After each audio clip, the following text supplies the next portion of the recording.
8th class ਬੇਟਾ ਤੁਹਾਡਾ ਦੇਖੋ 16.1 ਦਾ ਪਹਿਲਾ ਸਵਾਲ। ਹੇਠ ਲਿਖਿਆਂ ਵਿੱਚ ਹਰੇਕ ਵਿੱਚੋਂ ਅੱਖਰਾਂ ਦਾ ਮੁੱਲ ਪਤਾ ਕਰੋ ਅਤੇ ਸੰਬੰਧਿਤ ਪਦਾਂ ਦੇ ਲਈ ਕਾਰਨ ਵੀ ਦੱਸੋ। ਕਾਰਨ ਵੀ ਦੱਸਣਾ ਹੈ। ਹੁਣ ਦੇਖੋ ਬੇਟਾ ਪਹਿਲਾ ਸਵਾਲ देखो इस च तुसी ए ते बी का मुल पता करना है। बहुत ही आसान है पर थोड़ा जा तुसी सोचना है। ये देखो बेटा इत्थे ए है, इत्थे 5 है, नीचे 2 लिखा है। इत्थे निशान देखो किस चीज़ का जोड़ दा। हुण तुसी मैनू दसो ए दा मुल की भरीए कि जोड़ के आ जाए 2। देखो क्योंकि 5 है तो ये तो पहले ही 2 तो वड्डा है, इस करके कोई ना कोई हसल जरूर आएगा।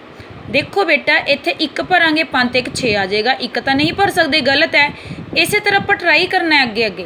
हुण देखो अब तुसी अपने मुताबिक देखो, मेरे मुताबिक देखो जदों बेटा आपां ए नूं 7 भरांगे 7 भरांगे 7 ते 5 12 का 2 लग जाएगा ना।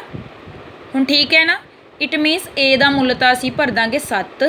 जे इत्थे 7 भर दांगे 7 ते 5 12 का लग्या 2, हसल किन्ने आ जाणगे बेटा 1। हुण जोड़ो 3 ते 1 4, 4 ते 2 6।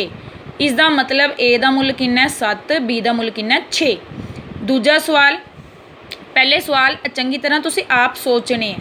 हाँ जी दूजा सवाल 4A जमा का निशान है 9 8। ये 3 अंकों च एदा आंसर आना चाहिए। हुण तुसी देखो ए दा मुल की भरीए कि 8 च जोड़ के नीचे 3 आ जाए। देखो ए दा मुल आपां ने अपने वालों ट्राई करना है। तुसी सोच लो, 0 तो सोचना शुरू कर लो। 0 भर के गल नहीं बनती, 1 भर के 2 भर के 8 ते 2 का 10 हो जाएंगे। 10 की 0 लगती है, 2 नहीं भर सकते, 3 नहीं भर सकते, 4 नहीं भर सकते, 5। देखो जे असी 5 भरांगे 8 ते 5 13 तो 3 हो गया ना, हसल आ गया 1। 9 ते 4 13, 13 ते 1 किन्ने आ जाएंगे 14। इसका मतलब बी आ जाएगा 4 ते सी किन्ना आ जाएगा 1। ओके बेटा। हुण है जी देखो ये मैं समझाते। हुण तुसी एक एक सवाल ये किता होया है, ये देख लेना। ठीक है, बाकी सवाल तुसी आप देख लेना। जोड़ते मैं सिखाते। हुण जे ए नूं देखो 7 भरिया बेटा, 7 ते 5 12 का 2। ठीक है, ये सोनी दे नोट्स है बेटा। 2 इस तरह ही पाती है, इसनूं 2 ही लिखना है। 2 दूजी तरह लिख लिया करो तुसी। 2 ये भी 2 ही है। 7 5 12 का 2 असल है 1 3 ते 1 4, 4 ते 2 6। इस तरह सारे नैक्सट सवाल। हाँ जी हुण एक मैं गुणा का सिखा दिंदी हाँ बेटा। तीजा सवाल गुणा का देखो किहड़ी संख्या है कि उस नूं इत्थे भी ए, इत्थे भी ए, इत्थे भी ए। आपां ने हुण सोचना है कि ए दा मुल की भरीए कि ए नूं ए नाल गुणा करके पिछे भी ए ही आ जाए। देखो इसका आंसर इत्थे आना चाहिए 9। ये भी कंडीशन है। हुण देखो बेटा जे आपां 6 भरांगे छिकम छिकम 36, छिकम छिकम 36 36 का 6। इत्थे भी 6 भरांगे, इत्थे भी 6 भरांगे, इत्थे भी 6 भरांगे तां गल बनेगी। छिकम छिकम 36 का 6, हसल आ गया 3। 6 कम 6 ते 3 9। देखो भरन नूं तां असीं 1 भी भर सकते सी, 1 एकम 1, पर इत्थे 9 ना आंदा, 1 नहीं बन सकता। 5 भी भर सकते सी, 5 5 25, 25 का भी 5 आ जाता, पर इत्थे भी 9 बनाना जरूरी है बेटा। इस करके 6 भरन नाल ही साडा आंसर ठीक आएगा, इत्थे 9 आएगा। सो साडा आंसर कितना है ए बराबर 6।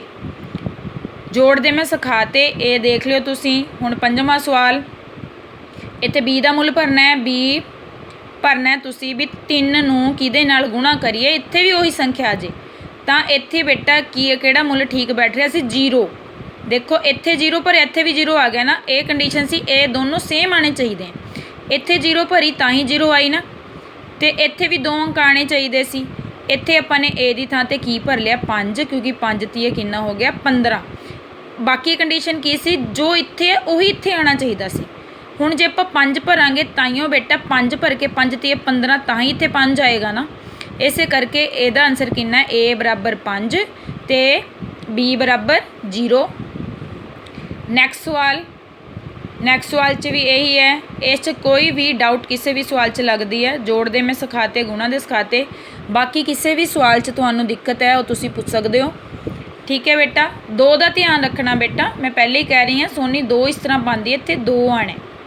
ठीक है, ये भी देखो प्लस का सवाल है। ये तुसी सोचना बी का मुल की भरीए 8 आ जाए। बी का मुल 7 भरांगे ना, 7 ते 1 ताइयों 8 होएगा। इत्थे 7 भरांगे, बी का मुल इत्थे भी 7 आ जाएगा, इत्थे भी 7 आ जाएगा, तीनों थावां ते 7 आ जाएगा। हुण इत्थे भी सेम आना चाहिए। ये आपां नूं सोचना है। 7 ਤੇ 1 ਕਿੰਨੇ ਹੋ ਗਏ 8। ਇੱਥੇ ਜੇ 7 ਭਰਦੇ ਆ ਤਾਂ ਆਪਾਂ ਨੇ ਸੋਚਣਾ ਹੈ ਇਹਦਾ ਮੁੱਲ ਕਿੰਨਾ ਰੱਖੀਏ ਕਿ ਐਂਡ 'ਚ 1 ਆਵੇ। ਤੇ ਇਹਦਾ ਮੁੱਲ ਆਪਾਂ ਕਿੰਨਾ ਭਰਾਂਗੇ 4, ਤਾਂ ਹੀ ਤੋਂ 1 ਆਏਗਾ। ਕਿਉਂ 7 ਤੇ 4 11 ਦਾ 1 ਹਸਲ 1, 4 ਤੇ 2 6 ਤੇ 1 7। ਇਸੇ ਤਰ੍ਹਾਂ ਬਾਕੀ ਸਵਾਲ ਤੁਸੀਂ ਆਪ ਸੋਚਣੇ ਆ। ਫਿਰ ਵੀ ਕੋਈ ਸਵਾਲ ਨਹੀਂ ਸਮਝ ਆਉਂਦਾ ਤਾਂ ਬੇਟਾ ਮੈਨੂੰ ਪੁੱਛਣਾ। ਓਕੇ, ਥੈਂਕਸ ਬੇਟਾ।